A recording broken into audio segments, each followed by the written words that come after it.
This is The Scoop for Monday.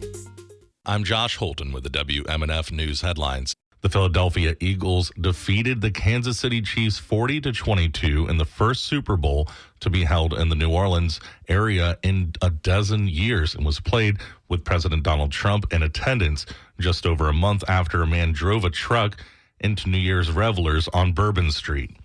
President Trump said he is serious about wanting Canada to become the 51st state in an interview that aired during yesterday's Super Bowl pre-show. Trump told Fox News Channel's Brett Baer when asked whether his talk about annexing Canada is a real thing, quote, "Yeah, it is," unquote. In response to the 10% tariffs Trump ordered against China that took effect last week, counter tariffs from China were immediately issued, scheduled to begin today. Unlike his 2024 presidential campaign, when Trump promised to reduce the cost of living for Americans, the Republican president is now admitting that his approach could yield higher prices. For American consumers, a trade war with Canada, Mexico, and China could be painful. In 2023, the U.S. brought more than $45 billion in agricultural products from Mexico, and a 25% tariff could push prices up. A brief protest by a performer at Kendrick Lamar's Super Bowl halftime show unfurled a flag with the words Sudan and Gaza. Police say they will pursue charges against the performer. It did not seem as though the person was shown on the broadcast of Lamar's performance.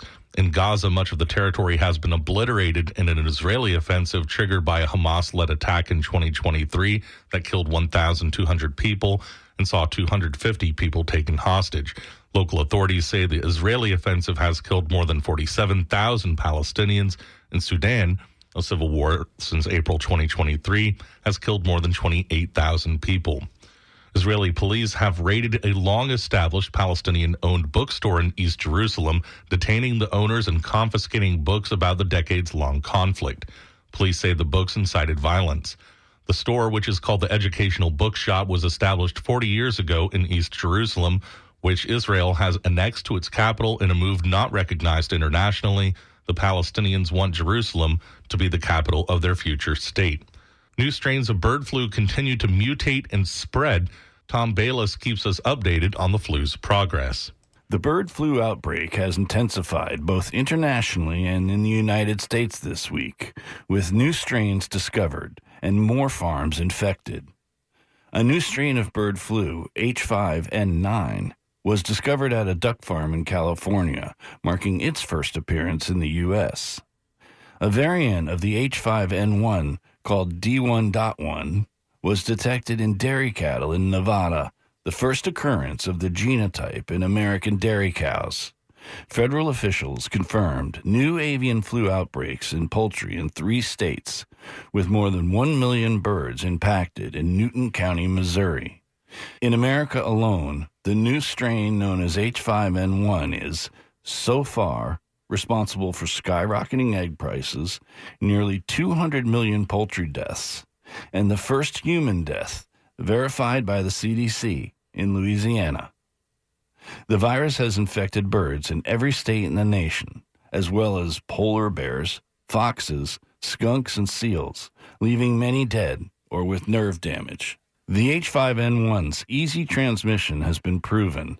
2 outbreaks on poultry farms in 2 states on Sunday grew to 8 in 8 states by Wednesday. Wilton Simpson is Florida's Agriculture Commissioner. We have protocols, as do our farming communities in the state, to protect themselves from the avian flu. If there's a backyard flock with avian flu, we have to immediately go there, dispose of those birds, and make sure that it does not get more widespread. Florida's poultry industry is a significant contributor to the state's economy, with more than 78 million chickens raised for meat and 11 million to lay eggs. So we're doing all of the things that we can to protect our food chain supply. We want the most safe, affordable, abundant food anywhere in the world. And we're a major part of that supply chain to the United States and the rest of the world here in the state of Florida. So we're going to continue to protect our citizens and our agriculture to make sure that we can accomplish those things. The strains of bird flu working their way from state to state and continent to continent are so infectious and jumping so many species that health officials continue to express their shared concern that this avian flu may be the catalyst for the next global pandemic.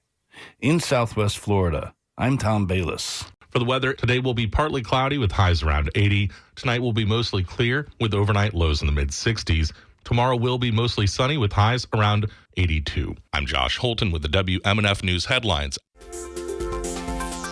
This is The Scoop, recorded at WMNF Tampa.